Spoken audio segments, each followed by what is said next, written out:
तो दोस्तों आपका स्वागत है मेरे इस चैनल पर। जैसे कि दोस्तों आपको पता होगा कि सुप्रीम कोर्ट ने जो बीएड ब्रिज कोर्स के अभ्यर्थी हैं उनको उत्तराखंड प्राथमिक शिक्षक भर्ती में फॉर्म भरने को लेकर के अलाउ कर दिया है। और इसमें जो एक सबसे बड़ी दुविधा सबके मन में थी कि ये जो फॉर्म भरने वाली चीज़ है ये सिर्फ उन पेटिशनर के लिए है जो सुप्रीम कोर्ट में गए हैं, या सबके लिए बीएड ब्रिज कोर्स वालों के लिए सबके लिए है।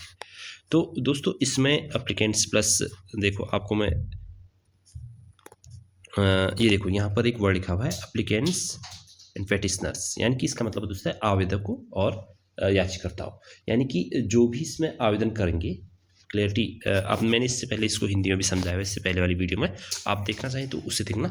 और बाकी दोस्तों आप जितने भी आगामी जितने भी लेटेस्ट अपडेट होंगे ना उससे संबंधित सारी जानकारी के लिए प्लीज़ चैनल को लाइक सब्सक्राइब अवश्य करना। जितने भी बीएड ब्रिज कोर्स के अभ्यर्थी और जितने भी डीएलएड अभ्यर्थी हैं जिनको भी प्राथमिक शिक्षक भर्ती संबंधित सारी अपडेट्स जानकारी प्राप्त करनी है वो प्लीज़ चैनल को बने रहिएगा। तो दोस्तों यहाँ पर क्लियर मेंशन है कि एप्लीकेंट्स वर्ड होता है, एप्लीकेंट्स होता है आवेदकों, यानी कि जितने भी फॉर्म फिल किए जाएंगे बीएड ब्रिज कोर्स के द्वारा उन सभी को ही आवेदक बोला जाएगा कि इतने लोग आवेदक थे। और पेटिशनर वो हैं दोस्तों जो अभी वर्तमान में याचिकाकर्ता बने हुए हैं, जो वहाँ पर याची लेकर गए हैं।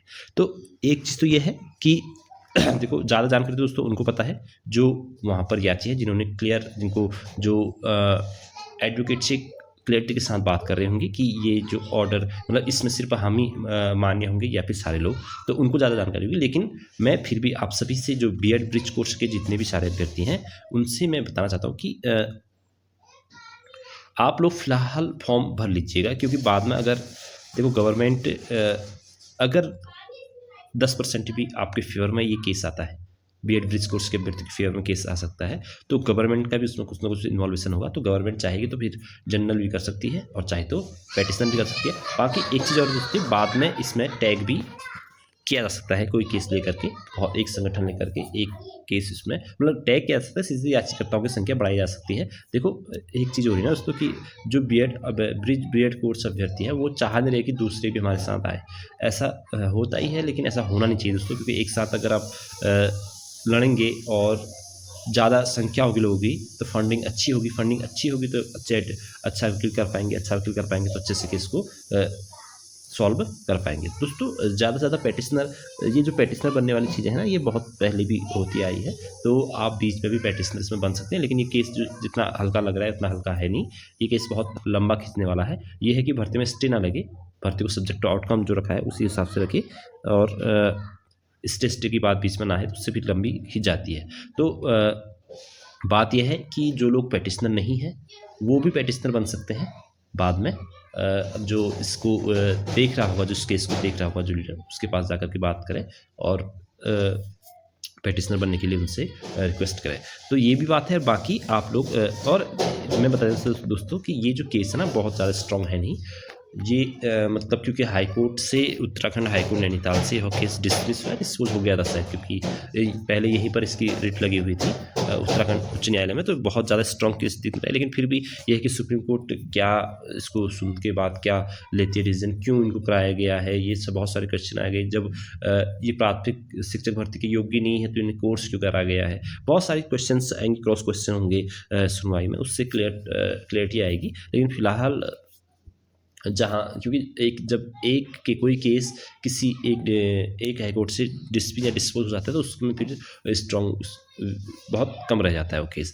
बाकी दोस्तों अगर 10-20% भी केस आपके फेवर में आता है तो आप इसमें आप फॉर्म फिलहाल भर लीजिएगा, ये सभी से निवेदन है कि। और दूसरी बात ये भी है कि अगर फॉर्म भर भी लेते हैं दोस्तों तो उसका फिर क्या प्रोसेसिंग रहेगी, कैसे आपको मतलब वही जो पहले 2018 में लिया जाएगा हाई स्कूल, फिर 10, फिर ग्रेजुएशन, फिर आपकी बीएड, फिर आपका टेट, इस प्रकार से लिया जाएगा या किस प्रकार से आपका गुणांक बनेगा ये भी मैटर करता है, या सिर्फ ब्रिज कोर्स का या फिर टेट के परसेंटेज जुड़ के आपकी गुणांक बनता है, ये भी मैटर करता है कि प्रोसेसिंग क्या होगी। क्योंकि नियमावली से अभी बीएड को हटा दिया था, लेकिन ये नहीं है कि बीएड हट गया तो बाहर हो गया, इसका मतलब नहीं होता। क्योंकि अगर सुप्रीम कोर्ट का ऑर्डर है तो उन्हें मानना ही पड़ेगा, फिर ये चीज़ें होती है दोस्तों। बाकी फ़िलहाल आप फॉर्म भर लीजिएगा। मैं आपको डिस्क्रिप्शन बॉक्स में फॉर्म कैसे भरना है वो बता दूंगा, वो लिंक मैंने डिस्क्रिप्शन बॉक्स में दिया हुआ है।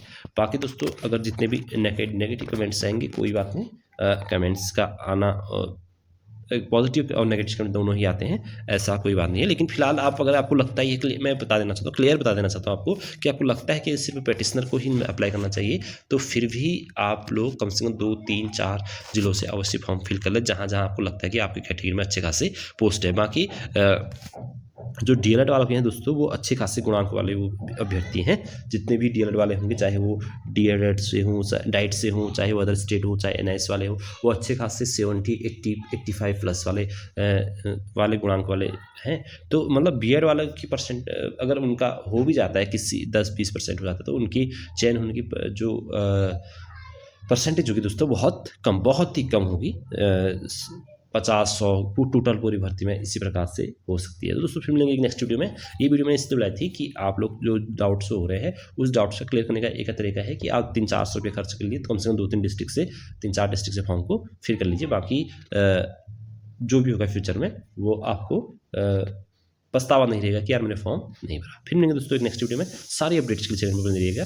तब तक के लिए आपको मेरा नमस्ते, धन्यवाद।